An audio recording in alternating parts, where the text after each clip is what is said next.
Okay, inverse functions. Our objective here is fairly simple. We just want to define an inverse function. So let's talk about what we know that will assist us with defining that. We know what an inverse operation is.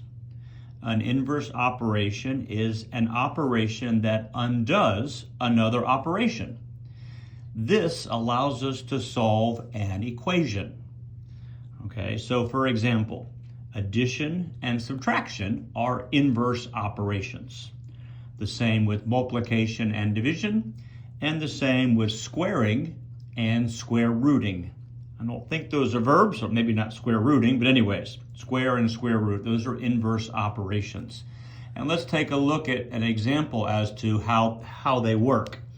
So we're solving this equation, 2x squared minus 1 equals 17 for x, and we see we have the operations of squaring, subtracting, and multiplying that we need to undo in order to get to our x.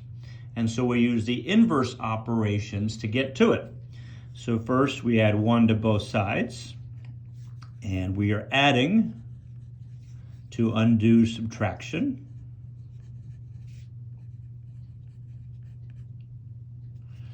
Okay, and we come up with the result is 2x squared on the left and 18 on the right. And then we divide both sides by 2. And here we are dividing to undo multiplication. And the result is x squared equals 9. And then we take the square root of both sides. And this case, we're taking the square root to undo the squaring. And we wind up with our answer. X is equal to positive or negative 3.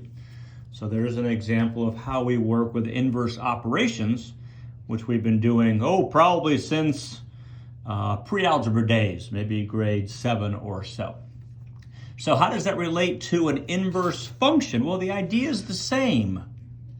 Okay, an inverse function, now it's simply a function that will undo another function.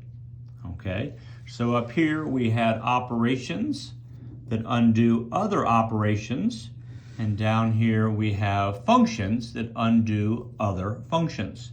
And it allows us to solve equations that involve a function. Okay, so we're going to have inverse functions that can let us undo a given function and solve that equation. And I only have one example down because this is the primary one we're going to work with, or actually the only one we're going to work with. The exponential function, which we're going to learn about coming up shortly, is solved or undone by what's called the logarithmic function, and vice versa. The logarithmic function is solved or undone by the exponential function. And so that's in our future, and we're going to take a look at how that works in upcoming lectures.